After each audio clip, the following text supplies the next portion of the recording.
hukumnya menjual barang rekondisi atau replika atau rakitan tapi ngakunya ori, Tat. Karena mereka pasti bisa jualnya lebih murah apalagi di HP. Assalamualaikum warahmatullahi wabarakatuh, Ustaz. Waalaikumsalam warahmatullahi wabarakatuh. Waalaikumsalam. Wah, ini balik lagi nih di Takjil. Tentunya ini kali ini pengusahanya berbeda. Kalau kemarin mungkin F&B, sekarang Mas Bro ini berarti kedua kalinya yang di sini. Iya, alhamdulillah. Untung Putro yang punya motor harganya 400 juta. Langsung begitu. Bagaimana hukumnya setelah beli motor harga? Enggak, bukan itu. Itu pribadi aja ya. Iya. Pribadi aja. Justru di sini ada Ustadz Zulkarnain Sunusi, hafizahullah ta'ala. Teman-teman seperti biasa akan menjawab keresahan-keresahan yang ditanyakan dari teman-teman, ya mungkin pengusaha atau narasumber yang terkait. Fadol, ini kayaknya ada lagi masalah apa seperti apa nih terkait handphone aman nih? Toko handphone nih? Alhamdulillah aman. Untung Store aman nih? Aman, alhamdulillah. Suka bagi-bagi hadiah atau mungkin giveaway atau sekarang udah jarang lah. Udah jarang? Udah jarang. Ngasih cicilan 0% juga? Waduh, enggak. Hah? Wah, itu salah satu keresahan itu mau ditanyakan. Ini nih. Ente punya cabang berapa? 3 baru. Mungkin silakan. Kalau mau nanya nama Ustaz seperti apa, monggo. Oke, terima kasih Ustaz. Ini mau nanya beberapa keresahan-keresahan. Jadi banyak toko-toko enggak cuma gadget di luar sana itu nanya bikin promonya itu cicilan itu, pakai cicilan. Jadi misalnya harganya 10 juta gitu, yang dimunculin bukan harga handphone tersebut 10 juta, tapi cicilan mulai 500.000 misalnya. Jadi toko-toko tersebut yang ada cicilannya itu justru pasti lebih ramai daripada yang nggak buka cicilan. Itu hukumnya gimana, Ustaz? Jadi kalau setahu aneh kan itu kan membuka peluang ya buat orang-orang untuk membuka riba ya. Iya. Gitu. Oh iya, goror juga ya Ustaz ya. Karena kan kita nggak tahu tuh harganya berapa, terus tiba-tiba langsung ya udah nih cicilan 12 kali, 24 kali gitu. Ya begitu. Loh, tahu harganya dari mana? Harganya nanti kalau ketika itu ini cicilan sekian sampai 24 kali. Oh, 12 kali. diumpetin dulu. Ya. Kalau dimunculin harganya kelihatan mahal kan. Tapi ketika 500.000, wah banyak nih duit 500.000 nih. Beli kucing dalam karung, apakah iya atau ijon? Ijon. Atau seperti apa nih? Ini ragu nih. Fadhal Ustaz, barakallahu fikum. Bismillahirrahmanirrahim. Alhamdulillahirabbil alamin. Wassalatu wassalamu ala al-mab'uts rahmatan lil alamin. Nabiyina Muhammad wa ala alihi wa sahbihi wa man tabi'ahum bi ihsanin ila yaumiddin, amma ba'd. Jadi secara umum di konsep jual beli ya yang ada di dalam syariat kita, boleh jual beli secara cash, langsung selesai putus, dan boleh jual beli secara beransur, tidak secara cash, atau bahasa lainnya dicicil. Karena memang ada ketentuan di dalam ayat membolehkan, ya ayyuhalladzina amanu idza tadayantum bidainin ila ajalin musamman faktubuh. Wahai orang-orang yang beriman, kalau kalian melakukan transaksi mudayana, meminjamkan sampai waktu tertentu, maka tulis. Jadi ini transaksi ada bentuk mudayana ke jangka waktu tertentu. Kan cicilan sebenarnya masuk di dalam, masuk juga di dalamnya. Banyak bentuk sih yang masuk di dalamnya. Karena ayat ini universal ya. Kita hanya diperintah untuk menulis. Itu menunjukkan hal itu diperbolehkan. Sebagian ulama menulis kesepakatan ulama tentang diperbolehkannya. Walaupun sebenarnya ada sedikit sekali yang menyelisihi tentang mengatakan bahwa itu tidak boleh, tapi itu pendapat tidak banyak dari ulama yang mengambil pendapat itu. Pendapat mayoritas ulama bahwa itu adalah hal yang dibolehkan. Itu yang pertama. Sisa bentuk cicilannya aja sebenarnya. Ya kalau dia bilang boleh dicicil dari 500.000, mulai dari 500.000, itu boleh aja. Itu kan strategi promosi kan. Cuman promosi itu boleh, yang penting nggak ada unsur penipuan aja. Kalau yang seperti itu syah-syah aja kan. Memang semua orang lumrah kan. Oh boleh nyicil sini, mulai 500.000. Nah, saya mau nyicil nih. Saya tanya dulu harganya berapa. Baru saya ke toko kan. Tokonya kalau sudah nyimpan harga di situ, ya saya cuma lihat pergi kan. Kan nggak asik gitu. Itu mungkin alasannya kenapa triknya dilakukan seperti itu oleh orang-orang ya. Wallahu a'lam. Ya secara umum bahwa itu hal yang nggak ada masalah, sih saya diperjelas saja. Ketika ngambil itu mau pakai sistem apa? Cash kah atau cicil? Kalau cicil dia berapa harganya? Misalnya harga handphonenya 12 juta. dicicil 500.000 per bulan, berarti 24 kali bayar. Nah itu kan jelas namanya. Kalau sudah jelas nggak ada juga bentuk yang disebut goror juga tidak ada. Nah, jadi itu intinya di dalam transaksi secara beransur atau membeli barang dengan cara dicicil. Ya Allah taala. Oh, Masya Allah. Jadi artinya kalau yang dijatuhkan kategori goror itu seperti apa detailnya? Maksudnya gini, sebelum kita melakukan akad atau transfer atau transaksi, harga itu udah harus diketahui duluan. Iya dong, Ustaz? Iya. Ya, harga jadi mau diumpetin kayak gimana pun sampai akhirnya sebelum selagi kita belum transfer atau bayar itu masih boleh, Ustaz? Ya semua kan orang, misalnya saya punya barang, mobil. Baru ngomong mobil kayak itu ke promo juga kan belum ditahu berapa harganya. Oke. Kan? Saya punya mobil yang unik misalnya. Satu-satunya mobil tipe seperti ini di Indonesia. Itu kan sudah promo kan? Betul. Orang masuk tapi dia belum tahu mobilnya apa kayak gimana. Itu nggak ada masalah. Yang jelas, yang penting ketika terjadi akad transaksi semuanya jelas. Harganya jelas, pembayarannya jelas, barangnya jelas. Kemudian apa yang diinginkan oleh kedua belah pihak itu jelas. Wah, ini pertanyaannya dia gimana sistem si cicilannya ini nih? Kalau itu tadi saya setuju dan udah paham ketika barang itu bisa beli cash atau kredit. Nah, kredit dalam artian kredit syar'i ya. Kredit langsung ke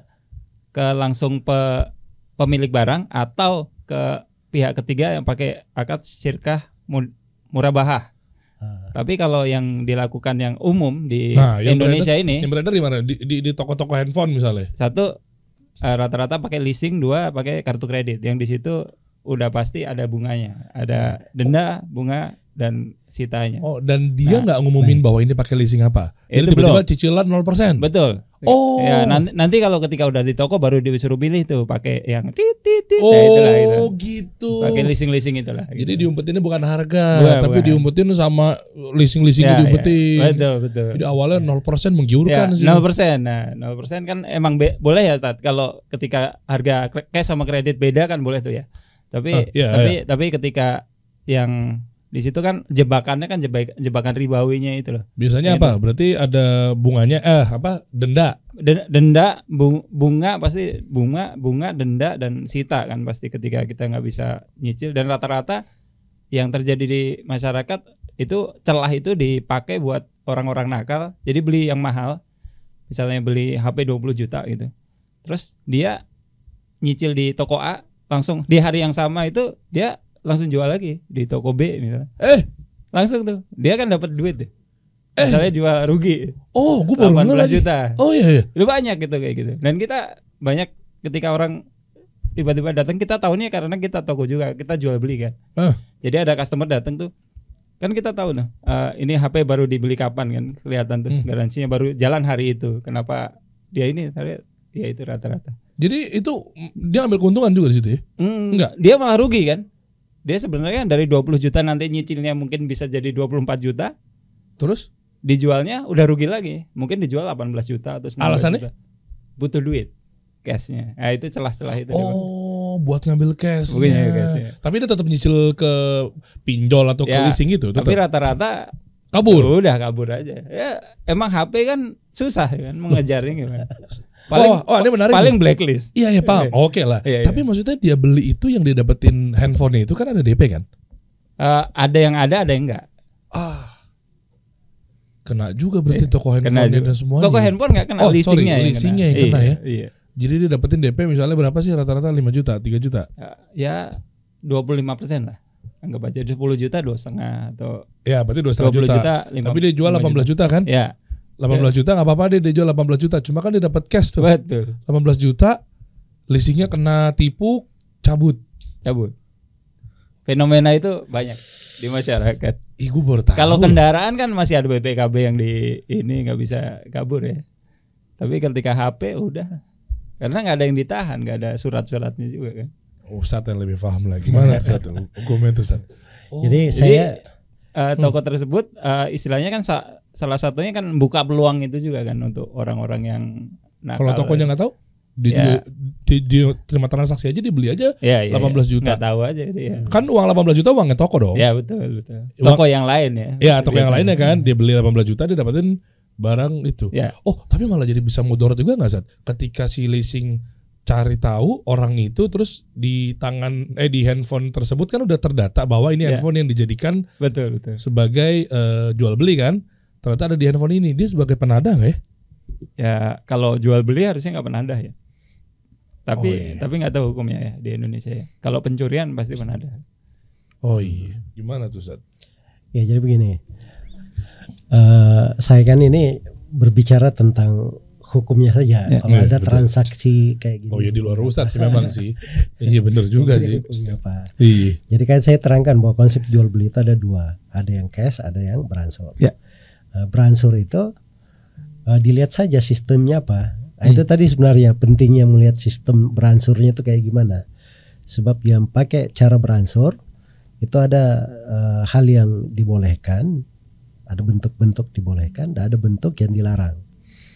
Bentuk dilarang itu tadi diantaranya kalau beransur tetapi dia memakai pihak ketiga dan pihak ketiga ini bermuamalah riba di situ atau memakai harta riba, atau dia memakai pihak ketiga tetapi dengan persyaratan-persyaratan yang menyalahi syariat.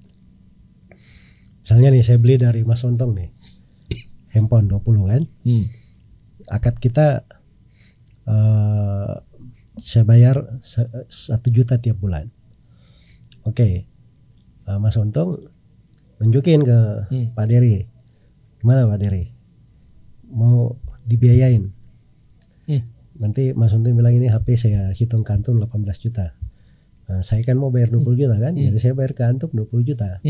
Katanya. Jadi sudah, jadi Mas Untung kan nunjukin ke ini kan dapat untung juga Pak Dery ya. Nah, sekarang akadnya saja kayak gimana, yang jual ini siapa, Mas Untungnya atau Pak Dery? Nah, gitu. Atau Mas Untung dibantu oleh Pak Dery. Nah, itu kan beda ininya. Jadi kalau misalnya Mas Untung yang jual langsung, berarti antara saya dan Mas Untung, saya nggak ada masalah. Nah, itu akad nggak ada masalah. Jadi 20 langsung aja, kita nggak ada perantara. Tapi kalau mau pakai Pak Dery, kan Mas Untung harus nurunin harga. Pak Dery juga kan perlu untung. Iyalah. Ya kan? Dapat spare margin di situ. Mas Pak Dery boleh. Jadi saya misalnya, oke, saya tunjukin Pak Dery, boleh. Tapi saya akadnya itu bukan ke Mas Untungnya, ke Pak Dery-nya. Nah, jadi ini akan boleh saya ke Pak Dery dengan ketentuan Pak Dery pertama transaksi dulu dengan Mas Untung. Harus dimilikin dulu tuh handphonenya, Zat ya. Milikin dulu handphonenya. Jadi saya ini kayak pihak pemesan. Nah, begitu sudah dimilikin transaksi, baru kita transaksi berdua. Tapi kalau saya misalnya batal beli, wah saya barusan berubah pikiran nih Pak Dery. Boncos kayaknya lebih mending saya mengurusi dapur saya nih daripada beli handphone misalnya. Itu gimana, Zat? Kalau gitu bagaimana? Ya nggak boleh maksa saya untuk beli. Nah, itu baru benar pebisnis kan. Kalau Ustadz nggak beli, saya jual sama orang lain, itu pebisnis kan. Mentalnya di situ tuh. Jangan langsung tiba-tiba jadi utang ya, Zat. Terus kalau misalnya Pak Dery udah beli nih dari Mas Untung, tiba-tiba hilang qadarullah syafa'al. Bukan saya nanggung kerugian, antum yang nanggung kerugian. Sebab film bukan di tangan saya di tangan Pak Dery. Oke. Jadi tadi bentuk ya, itu sistem namanya. Jadi kalau saya dengan Mas Untung langsung, itu namanya bi'ut taqsid kalau bahasa Arabnya.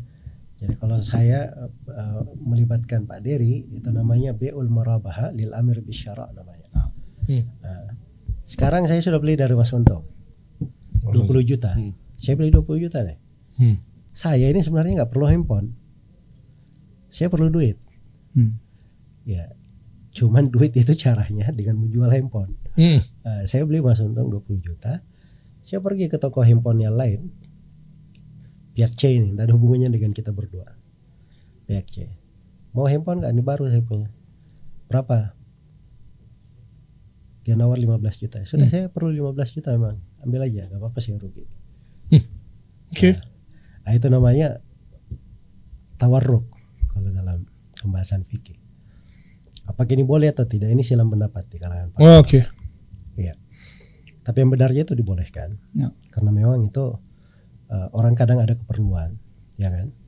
Dan itu solusi bagus di dalam permodalan sebenarnya bagi orang yang tidak punya modal. Cuman memang betul di cara yang seperti ini itu harusnya dari pihak otoritas itu memberikan aturan-aturan yang menjaga jangan sampai terjadi penipuan-penipuan gitu. Nah, itu kan fungsinya pemerintah di situ sebenarnya. Bagaimana besarnya peranan mereka untuk kebaikan masyarakat, diberi dari aturan sehingga tidak terjadi penipuan-penipuan. Nah, kayak gitu. Jadi tapi itu solusi sebenarnya untuk permodalan. Jadi saya kalau mikir duit saya saja, wah saya nggak cukup, nggak bisa saya langsung dapat 15 juta. Tapi saya beli handphone, saya punya uang 1 juta tiap bulan, saya sanggup. Ya, saya bayar aja HP saja kan. Nah, saya sudah dapat uang di sini, saya tetap bayar kewajiban saya ke Mas Untung, saya tetap lunasi cicilannya 1 juta. Nah, jadi itu mungkin beberapa sudut tadi dari jadi resiko kerugiannya tetap di pembeli itu ya. Walaupun dia jual dapat uang, ya itu salah kan satu resiko. Sudah jadi milik saya. Ya.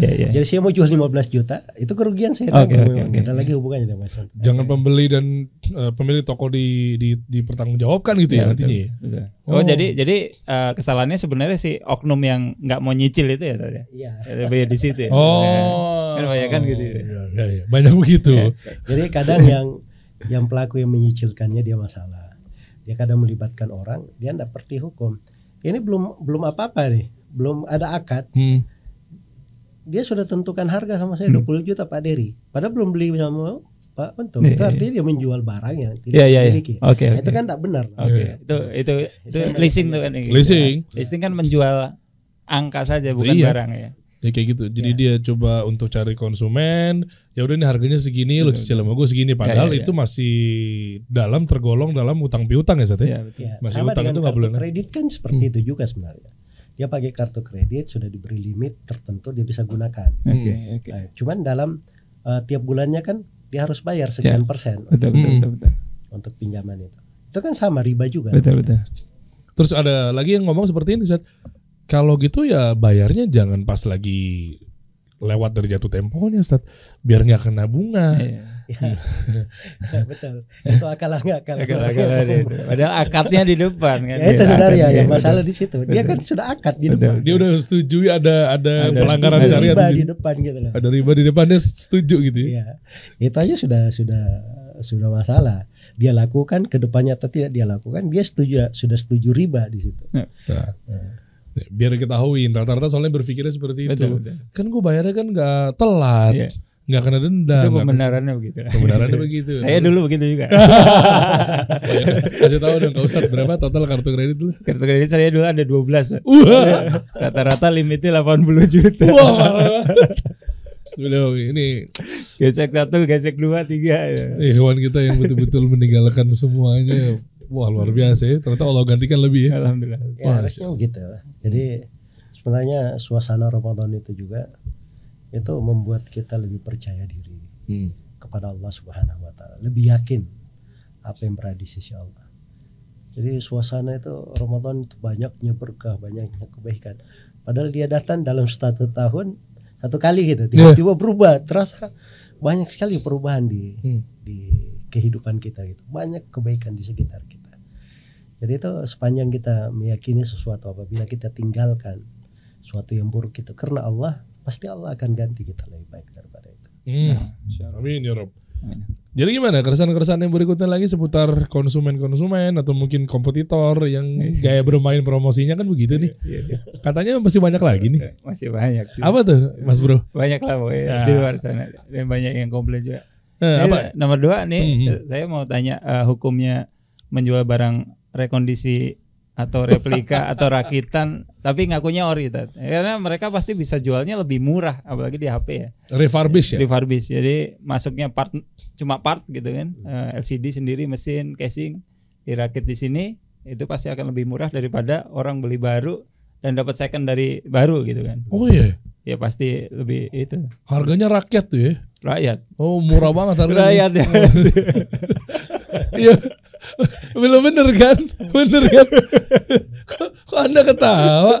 Ya harganya saking murahnya dia betul-betul merakyat kan. Masya Allah. Padahal itu rekondisi ya. Didaur ulang tuh handphone ya. Original. Kalau ngomong refurbish nggak masalah juga kan, sebenarnya fungsinya sama. Tapi kenapa harus bilangnya original? Padahal enggak. Ya padahal enggak gitu. Gimana tuh satu hukumnya? Ya orang kalau masa dahulu itu kan transaksi banyak bentuknya ya. Ada yang kadang dalam bentuk barter kan, barang dengan barang. Jadi barang itu yang kadang diperjualbelikan itu kadang sudah berpindah sana sini. Kalau sekarang bahasanya kan orang second itu namanya. Iya betul. Ya kan? Iya betul. Jadi kalau rekondisi kemudian misalnya apalagi dirakit ini boleh saja jual itu nggak ada masalah. Cuman yang menjadi masalah mengatakan bahwa ini original, padahal dia ini sudah rekondisi atau rakitan. Ya barangkali dia KW 9 bilangnya KW 1. Oh iya. Berarti masuk bab apa Ustaz? Bohong Ustaz ya? Ya itu kata Nabi SAW. Jadi ada seorang pernah jual makanan, cakep makanannya dari luar gitu. Begitu diletakkan, Nabi letakkan tangannya di atas makanan itu, kayak ada basahan di dalam. Oke. Kok nggak kelihatan basahannya? Nggak tampak dari luar, begitu ini baru kelihatan gitu kan. Nabi akhirnya bilang, ya sahibat ta'am mahada, wahai pemilik makanan apa ini? Kenapa begini? Katanya Rasulullah tadi malam kena hujan gitu. Oh bohong. Iya bohong. Parah banget. Bohongnya sama Rasul, ente hati-hati. Rasul dibohongin. Syuf. Akhirnya Nabi kasih sebuah kalimat yang menjadi panduan untuk umat ini. Kata beliau sallallahu alaihi wasallam, "Man ghasyana falaysa minna." Siapa yang menipu kami umat Islam, maka dia bukan termasuk umat ini. Ya Allah, subhanallah. Itu kalimat tegas kan, bahwa ini dosa besar, dianggap bukan dari umat. Bukan artinya dia keluar dari Islam ya, tapi ini ancaman keras gitu. Ancaman keras. Jadi bukan dari sifat umat Islam untuk tidak transparan, tidak jujur. Bahkan dari sebab keberkahan itu jujur dalam transaksi. Ya kalau mau berkah bisnis apa saja, perniagaan apa saja, selalu jujur dan transparan. Kata Nabi SAW dalam hadits Hakim bin Hizam di riwayat Bukhari dan Muslim, al-bayyi'ani bil khiyar ma lam yatafarraqa. Fa in sadaqa wa bayyana burika lahuma fi bai'ihima. Wa in kadaba wa katama muhiqat barakatu bai'ihima. Dua orang yang bertransaksi itu punya hak untuk saling melanjutkan atau membatalkan sepanjang belum berpisah. Ya, jadi kita ini jualan air nih, jualan handphone. Gimana ini HP mau lanjut dibeli atau batal? Saya punya hak lanjut atau batal sepanjang kita masih berkumpul. Negosiasi. Tapi kalau saya sudah bawa HP-nya keluar, terus saya balik lagi ke Mas Untung kayaknya saya nggak jadi beli. Itu nggak boleh lagi. Kenapa HP saya rusak? Nggak ada rusak, sudah saya nggak mau. Untung bilang gitu kan ke saya. Kalau itu kejadian juga tuh, Tat. Sampai rumah diomelin istrinya, Tat. Istrinya. Iya, kalau orang beli HP ternyata nggak boleh sama istri. Itu lain lagi masalahnya. Nah, terus habis itu kan dijual lagi kan pasti ada pemotongan tuh. Iya. Kalau itu. Iya. Itu rata-rata ya gitu, Tat. Ya kalau itu lain lagi, masalahnya itu masalah dia sama istrinya. Dia nggak boleh lagi ngembaliin sepanjang duit dia sesuai dengan kesadarannya. Kecuali kalau memang itu duit istrinya. Istrinya datang komplain, itu duit saya dipakai belanja suami saya. Ya kita wajib ngembaliin kan, sebab itu hak seorang muslim ya atas kita. Gitu. Oh meskipun udah transaksi dibalikin Ustaz? Toko ngebalikin uangnya? Iya, jadi kalau memang itu tampak bahwa sebenarnya itu bukan duit dia. Kita juga enggak halal kan. Iya, benar. Itu bukan duit dia soalnya. Tapi kalau misalnya duit si suami, dia sudah beli sampai ke rumah diomelin istri, dia balikin lagi. Di sini baru bilang enggak, saya enggak mau 20 juta harganya, 18 juta. Saya beli misalnya. Apa? Saya balikin 18 juta. Itu enggak ada masalah. Sebab ini sudah berpisah. Jadi kalau sudah berpisah gitu, kemudian Nabi sebutkan, kalau kedua orang transaksi ini saling jujur, transparan, Allah berkahi jual beli mereka berdua. Kalau mereka saling dusta, saling menutupi, Allah hapus keberkahannya itu. Nah, jadi memang keberkahan itu penting di transparan, kejujuran. Jadi boleh saja sih ini, yang penting jangan nipu orang. Bilang ini mirip dengan itu, second. Ini rekondisi, ini KW2. Nggak ada masalah, bilang aja. Yang penting jangan bilang ini original. Ntar kalau dibilang KW3 nggak laku Ustaz. Makanya mengelabui seperti itu, ya kan? Oh itu yang penting cuan lah pokoknya ya. Apalagi nih Mas Bro, kira-kira kayaknya di kepala masih banyak unek-unek nih yang mau ditanyakan nih. Oh ya gitu Tat. Kalau hukumnya ini DP itu dalam hal barangnya kita PO nih. Misalnya barang-barang special order yang mahal-mahal kan kita nggak stok tuh kadang-kadang. Tapi di supplier ada tuh. Jadi si pembeli juga tetap mau beli di kita. Tapi untuk meminimalisir risiko kita biasa minta DP ya. DP dan akadnya di depan biasa DP ini kalau udah masuk kalau cancel DP-nya hangus nih. Dan itu udah disepakati kedua belah pihak karena ada risiko ketika dia nggak jadi kita akan nyetok tuh barang mahal tersebut. Dan itu kalau beneran nggak jadi terus DP-nya hangus, hukum DP-nya itu gimana tuh? Kira-kira tuh. Ya, yang pertama kita bahas dulu ya kalau dari sudut uang DP itu tidak ada hubungannya dengan transaksi kita ke supplier tadi. Oke. Jadi supplier barangnya sana, cuman untuk ngambil saya harus cash dulu ke sana. Nah, jadi Mas Untung bayar cash pakai duit sendiri. Ya, betul. Nah, jadi sudah begitu cara bertransaksinya misalnya. Ada datang saya mau beli. Oh sudah nggak apa-apa Ustadz DP dulu 5 juta. Tapi Mas Untung nggak pakai duit saya. Iya. Mas Untung pakai duit sendiri. Itu nggak masalah. Betul. Tapi kalau pakai duit saya untuk beli itu nggak boleh. Oke. Nah, sebab itu Mas Untung kayak wakil saya untuk beli sebenarnya. Oke. Jadi Mas Untung harusnya bilang gini ke saya, Ustadz itu harga di supplier 20 juta. Nah, saya pengennya dapat untung 2 juta. Oke. Nah, gitu aja. Nah, jadi Ustadz bayar aja dulu saya 5 juta untuk DP ke sana, saya keluarin barangnya, nanti sisanya 17 juta dibayar. Nah, saya bayar Mas Untung bayar 15 juta ke supplier, donasi 2 jutanya untuk keuntungan Mas Untung. Nah, itu nggak ada masalah kalau seperti itu. Tapi hukum asal DP itu sendiri, DP itu kan memang diambil untuk kemaslahatan bersama. Ya, ini sekarang barang ini saya juga risiko pergi ngambil ke supplier. So kalau nggak jadi beli, itu kan jadi stok di saya. Artinya duit saya 20 juta ini nggak berputar gitu. Betul, mandek. Nggak berputar. Nah, jadi saya sudah ada risiko di situ. Jadi wajar lah kalau si pembeli ini dia risiko juga ngasih DP 5 juta. Betul. Ya, kita saling melengkapi kan. Sama kalau saya mau jual rumah. Yang mau beli rumah ini kan banyak sebenarnya. Cuman sudah ada yang bilang ini saya akan beli, saya DP dulu 5 juta. Nah, akhirnya saya nggak jual lagi ke orang lain. Padahal sudah banyak yang nawar. Itu kan kerugian sebenarnya untuk saya. Nah, jadi DP ini di sini apabila posisinya seperti ini, itu boleh untuk diambil. Dan tidak dikembalikan lagi itu tidak masalah. Itu menurut pendapat yang paling kuat. Ya saya katakan pendapat yang paling kuat karena ada silang pendapat. Ada yang membolehkan dari para ulama, ada yang tidak membolehkan. Dan saya lebih condong kepada pendapat yang membolehkan karena itu adalah bentuk keadilan. Ya. Dan itu seimbang ya, tidak ada bentuk kezaliman di situ.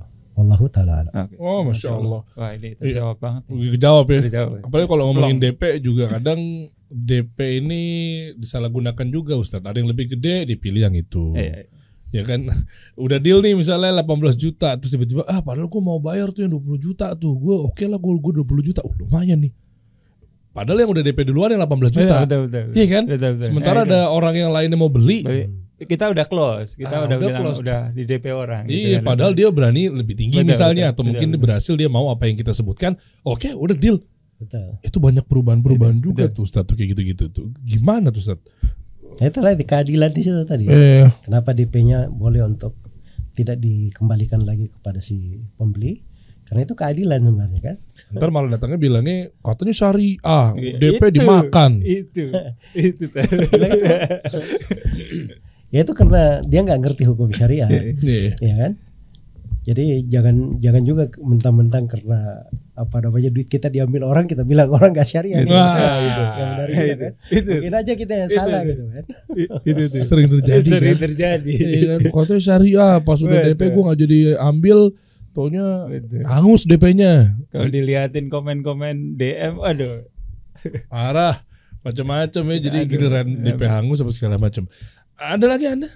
Ini masih ada waktu. Masih banyak. 1-2 boleh lah. Satu lagi boleh katanya. Oke, bisa. Terakhir nih, masih penasaran strategi marketing apa yang dipakai di Rasul di zaman itu? Gitu. Wah, benar.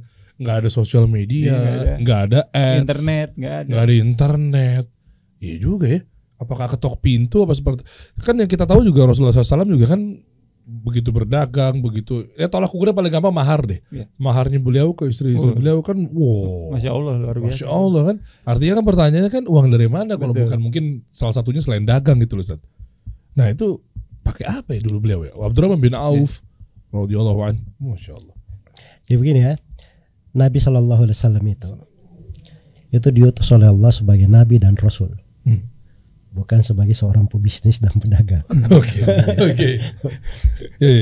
Jadi kalau beliau pernah berbisnis dan berdagang, itu di masa sebelum beliau menjadi seorang Nabi dan Rasul. Tapi di konsep syariat itu, seperempat pembahasan fikih itu tentang muamalah. Itu pegangannya semua orang yang mau berbisnis dalam skala pribadi, dalam skala perusahaan, dalam skala masyarakat, bahkan dalam kekuatan ekonomi negara, itu semuanya ada panduannya di situ. Ada panduannya. Mau strategi apa saja diberi dasar-dasar pijakan yang bisa berkembang, tidak ada batasnya. Itu keindahan di dalam syariat kita di di pembahasan bisnis. Ya jadi Allah Subhanahu wa taala itu Maha memiliki hikmah-hikmah di tengah hamba-hambanya. Jadi kadang di sebagian masa, tidak seperti di masa kita ini ya, banyak keluasan kita dalam informasi, alat rekam dan sebagainya. Mungkin itu karena banyak kekurangan pada kita, maka Allah rahmati kita diberi kelebihan-kelebihan di sektor itu. Dahulu saja ya para imam gitu ya, para imam satu kali dengarkan Sahih Al-Bukhari misalnya, satu kitab ini 1000 hadits, satu kali dengar langsung hafal semua. Ya, satu kali dengar langsung hafal. Itu kan dulu mereka Allah beri kemampuan hafalan ini, tapi kita ini Allah tahu kelemahan kita, hafalan kita ini lemah. Sahih Bukhari kita itu rekaman itu. Ini semua ini Sahih Bukhari. Satu kali ini terekam semua, tidak ada yang luput. Itu kan karena kelemahan kita sebenarnya. Jadi maksudnya itu semuanya itu ada hikmahnya masing-masing. Jadi yang paling penting sebenarnya itu kita perlu belajar tentang fikih jual beli. Dari fikih jual beli itulah kita punya pemahaman seputar jual beli dan cara-cara bertransaksi jual beli. Dari situlah kita manfaatkan setiap peluang jual beli itu sesuai dengan fikihnya masing-masing. Jadi itu kan tidak ada strategi khusus misalnya kan.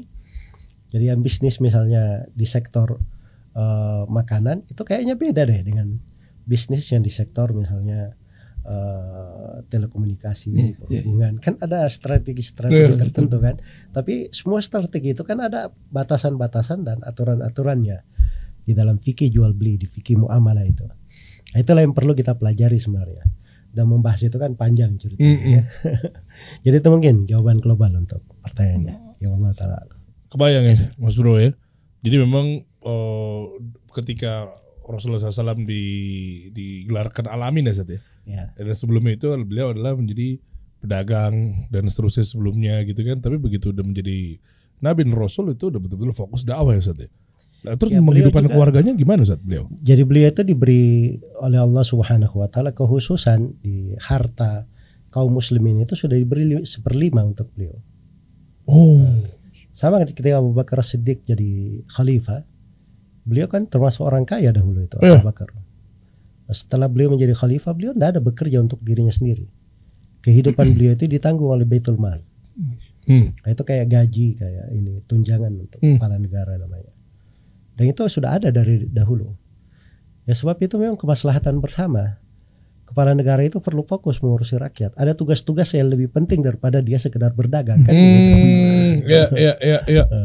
Jadi itu seimbang begitu di dalam pengaturan. Tapi kepala negara sebenarnya kalau dia bukan kepala negara, dia lebih jago berdagang daripada orang lain. Sebab potensi dagang ada semua sama dia. Fasilitasnya, kemudian kebijaksanaan yang menentukan ada semua kepada pemerintah kan. Tapi karena dia fokus pada suatu hal tertentu dan sudah memang diberi tunjangan dari negara untuk amanah tertentu, maka hanya berada di situ saja. Dia kayak Pak Jokowi ya. Pak Jokowi kan beliau kan pengusaha tuh, Masya Allah. Ya kan, tapi kan begitu beliau jabat jadi presiden gitu kan, artinya mungkin udah fokus untuk. Ya memang seperti itu risiko menjadi seorang pemimpin itu di situ. Karena itu seorang pemimpin yang adil itu tidak tanggung-tanggung dari keutamaan dan derajatnya yang tinggi di hari kiamat. Karena banyaknya kebaikan yang dia sebarkan di tengah manusia. Bahkan saya kadang-kadang ngomong kepada sebagian dari pemerintah kita, kadang saya ada kerjasama tertentu gitu. Saya bilang, saya terima kasih banyak Pak ini sudah diikutkan di dalam pahala saya. Sebab pahalanya itu kan mereka yang banyak di situ kan. Kebijaksanaan terkait dengan banyak orang. Ketika saya diikutkan artinya kan saya ikut dapat pahala juga kan. Dapat kebaikan di situ. Ya, apalagi pemimpin kita yang betul-betul amanah dan ngebantu proses kaum muslimin itu berjalan dengan lancar, kayak misalnya ibadah sholat diumumkan azan berkumandang gitu kan, kita dibantukan ini itu birokrasi ini itu dan seterusnya gitu kan. Oh masya Allah. Tapi kalau Abdurrahman bin Auf radhiyallahu anhu gimana Ustaz? Kalau tadi kan Rasul kan fokus menjadi utusan Allah gitu. Kalau para sahabat dagang strateginya bagaimana Ustaz? Ya para sahabat kan ada ininya. Jadi dari 10 orang sahabat yang dijamin masuk surga itu kan tidak semuanya ahli ibadah di masjid kan, tidak semuanya fakir. Ada yang punya harta juga. Abdurrahman bin Auf, Talha bin Ubaidillah punya kebun-kebun bagus. Makanya kita sering dengernya kalau untuk rata-rata hadis malah Abu Hurairah saatnya paling banyak ya riwayat hadis ya. Abu Hurairah beliau menjadi sahabat Nabi cuma 4 tahun dari hidupnya Nabi. Tapi bersamaan dengan itu orang yang paling banyak menghafal hadis. Iya. Dari Rasulullah SAW karena ada keutamaan khusus Nabi berikan kepadanya. Jadi orang-orang hadir pergi ke kebunnya, ada yang pergi ke pasar. Abu Hurairah di masjid aja. Tapi dia sanggup menahan kekurangan, menahan ini. Nah, itu kan tidak semua orang sanggup seperti itu. Makanya kan kayak Ana mungkin jarang ya, atau mungkin keterbatasan ilmu Ana mendengar misalnya riwayat Abdurrahman bin Auf, ya kan misalnya dari beliau dari Abdurrahman bin Auf radhiyallahu anhu bahwa Rasulullah SAW berkata gitu atau bersabda. Itu jarang banget ditemukan, rata-rata Abu Hurairah. Jadi memang dulu beliau SAW udah mengset ya. Ini yang buat dagang, sahabat ini yang buat menuntut ilmu gitu Sat, untuk menyebarkan. Enggak, sebenarnya itu berjalan alami saja, sesuai dengan potensi mereka masing-masing. Okay. Alami saja. Jadi Khalid bin Walid keahliannya perang, ya memang Nabi cuma tempatin di situ, sebab itu keahliannya. Mungkin kalau diletakkan di tempat lain, beliau tidak akan sebagus di keahlian itu. Jadi itu aja, potensi itu kan menghidupkan potensi, dan itu skill seorang pemimpin. Serahkan sama ahlinya. Jadi dirijen yang benar. Betul. Berarti bukan berarti nggak boleh dagang ya teman-teman ya.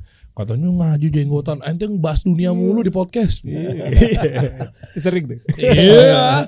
Berarti kita kayaknya udah nggak boleh dunia gitu, kita nggak boleh bisnis. Jadi pokoknya udah ngaji.